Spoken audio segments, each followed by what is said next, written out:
उन्होंने कभी नहीं कहा कि मैं शंकर का त्रिशूल लेकर के संयुक्त राष्ट्र संघ में आया हुआ हूँ, या कभी नहीं कहा कि हनुमान जी की गदा लेकर के मैं संयुक्त राष्ट्र संघ में आया हुआ हूँ, या जर्मनी में जो है वो कहें कि जो है विष्णु का चक्र लेकर के आया हूँ। जब सरकारें जो है अपना ध्यान अपनी तरफ से ध्यान को भटकाने के लिए लोगों की तरफ जो है एक बुलडोजर लेकर के आ गए हैं। पॉलिटिकल अपोनेंट्स को बुलडोज करने की कोशिश की, उनकी वॉइसेस को जो है रिस्ट्रेन करने की कोशिश की, उनको खत्म करने की, पॉलिटिकली खत्म करने की कोशिश की, और इसीलिए उन्होंने उनके घरों के ऊपर बुलडोजर चलाए। धीरे धीरे ये बुलडोजर पॉलिटिकल अपोनेंट से आगे बढ़ते बढ़ते हम लोगों ने देखा कि ये गरीबों की तरफ मुड़ गया, दलितों की तरफ और आदिवासियों की तरफ मुड़ गया, और दिल्ली में हम लोग देखते हैं कि अल्पसंख्यकों की तरफ मुड़ता हुआ दिखाई दिया। वो कहीं पर नहीं ले जाकर के उनको गदा देते हैं या कहीं उनको चक्र दे रहे हो या राम जी का जो है धनुष और बाण उनको गिफ्ट में दे रहे हो, नहीं करते हैं। देखिए ये जो पूरी की पूरी राजनीति है, इस राजनीति को जो समझेंगे तो समझने की बात यह है कि ये जो हिंसा है, हिंसा को दरअसल जनरलाइज करने की कोशिश चल रही है। देखिए हिंदू राष्ट्र तो बाबा साहब 1940 में कह चुके थे कि ये पागलपन भरा ख्याल है। ये वही हिंदू सोशल ऑर्डर है जहां पर कि दलित की छाया से अपर कास्ट व्यक्ति जो है अपवित्र हो जा रहा है। एक महिला को देखने से किसी पुरुष जो है वो अपवित्र हो जा रहा है। एक दलित के मंदिर में घुस जाने से ईश्वर अपवित्र हो जा रहा है।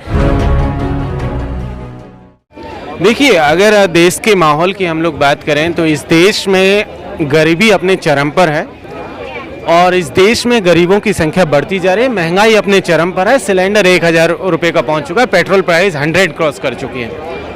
और जब ये सब चल रहा है, इकोनॉमिक पॉलिसीज कंप्लीटली फेल कर चुकी है, ऐसे दौर में हम लोग देख रहे हैं कि सरकारें जो है अपना ध्यान अपनी तरफ से ध्यान को भटकाने के लिए लोगों की तरफ जो है एक बुलडोजर लेकर के आ गए हैं। और इस बुलडोजर को आगे करके वो इस देश की जो हार्मनी है, इस देश का जो भाईचारा है, इस देश का सांप्रदायिक जो सौहार्द है, उस सौहार्द को बुलडोज करने की कोशिश कर रहे हैं, और उसके पीछे वो लोग छुप गए हैं। और अगर हम लोग ये देखेंगे तो पाएंगे कि ये बुलडोजर सडनली पिछले 5-6 महीने में तैयार हुआ, जहां सबसे पहले उत्तर प्रदेश के भीतर उत्तर प्रदेश के मुख्यमंत्री जो हैं उन्होंने जो है अपने पॉलिटिकल अपोनेंट्स को बुलडोज करने की कोशिश की, उनकी वॉइसेस को जो है रिस्ट्रेन करने की कोशिश की, उनको खत्म करने की, पॉलिटिकली खत्म करने की कोशिश की, और इसीलिए उन्होंने उनके घरों के ऊपर बुलडोजर चलाए। धीरे धीरे ये बुलडोजर पॉलिटिकल अपोनेंट से आगे बढ़ते बढ़ते हम लोगों ने देखा कि ये गरीबों की तरफ मुड़ गया, दलितों की तरफ और आदिवासियों की तरफ मुड़ गया, और दिल्ली में हम लोग देखते हैं कि अल्पसंख्यकों की तरफ मुड़ता हुआ दिखाई दिया।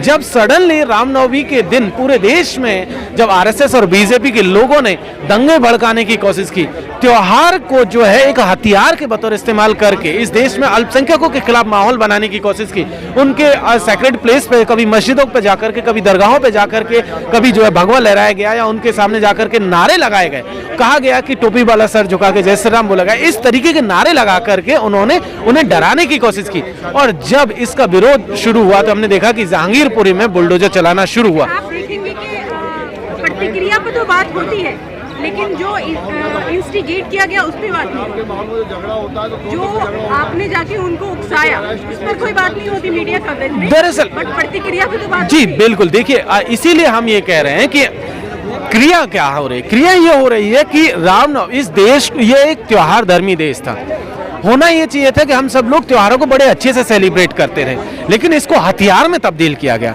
सडनली उनको लगा कि शायद बीजेपी अपना बेस से बात की तो उसने कहा कि आपने किसी भगवान को देखा है बिना हथियार के, तो आप उस व्यक्ति की सोच पर क्या कहना चाहिए? नहीं, मैं वही ये कह रहा हूँ कि अगर आपका भगवान इतना हिंसक है, वो इतना हिंसक है, तो आप तो जब प्रदेश में प्रधानमंत्री जी जाते हैं तो बुद्ध की बात करते हैं। उन्होंने कभी नहीं कहा कि मैं शंकर का त्रिशूल लेकर के संयुक्त राष्ट्र संघ में आया हुआ हूँ, या कभी नहीं कहा कि हनुमान जी की गदा लेकर के मैं संयुक्त राष्ट्र संघ में आया हुआ हूँ, या जर्मनी में जो है वो कहें कि जो है विष्णु का चक्र लेकर के आया हूँ। वो जब भी जाते हैं तो भगवान बुद्ध की बात करते हैं, वो गांधी की बात करते हैं। जब कभी ट्रंप को बुलाएंगे, कभी जापान के प्राइम मिनिस्टर को जब बुलाएंगे तो वो महात्मा गांधी के साबरमती आश्रम में ले जाकर के उनसे चरखा कटवाने का काम करते हैं। वो कहीं पर नहीं ले जाकर के उनको गदा देते हैं या कहीं उनको चक्र दे रहे हो या राम जी का जो है धनुष और बाण उनको गिफ्ट में दे रहे हो, नहीं करते हैं। देखिए ये जो पूरी की पूरी राजनीति है, इस राजनीति को जो समझेंगे तो समझने की बात यह है कि ये जो हिंसा है,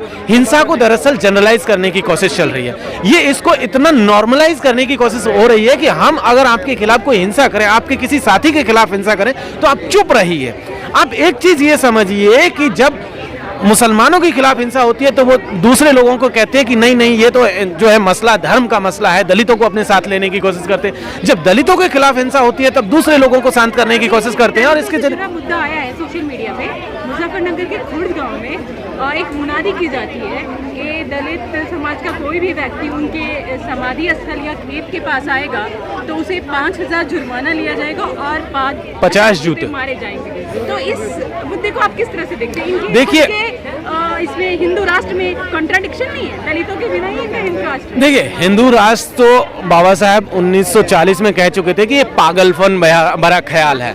तो वो हिंदू राष्ट्र का जो लोग आज राग अलाप रहे हैं वो इस देश में 14% मुसलमानों को नहीं संभाल पा रहे हैं, वो 40 और 50% मुसलमानों को कैसे संभाल पाएंगे? ये तो खैर उनकी परिकल्पना से ही बाहर है, उनके जो है ये झूठा पूरा का पूरा प्रोपेगेंडा है। दूसरी चीज़ ये समझिए कि जब मुनादी पीटी जा रही है तो इस मुनादी में आप समझिए कि वो जिस हिंदू की बात कर रहे हैं, हिंदू सोशल ऑर्डर की बात कर रहे हैं, ये वही हिंदू सोशल ऑर्डर है जहाँ पर कि दलित की छाया से अपर कास्ट व्यक्ति जो है अपवित्र हो जा रहा है। एक महिला को देखने से किसी पुरुष जो है वो अपवित्र हो जा रहा है। एक दलित के मंदिर में घुस जाने से ईश्वर अपवित्र हो जा रहा है। ये वही हिंदू सोशल ऑर्डर है। वहीं पर ये मुनादियाँ पीटी जा रही हैं। जब वो मुनादी पीट रहे हैं तो दरअसल वो अपना पुराना जो मनुवादी सिस्टम है, मनु स्मृति का जो ऑर्डर है उसको स्टोर करने की बात कर रहे हैं। हम जानते हैं कि वो एक कहीं पर भी आप देखेंगे तो एक ऐसा सोसाइटी या एक छोटा ऐसा मोहल्ला भी वो नहीं बसा सकते हैं जहां पर की इक्वालिटी इस्टेब्लिश हो, जहां दलितों को इक्वल एक्सेस हो, जहां जो पिछड़े तबके के लोग हैं, जहां आदिवासी हैं, जहां बाकी तबके के जो लोग हैं उनको इक्वल एक्सेस हो। ऐसी चीजें नहीं।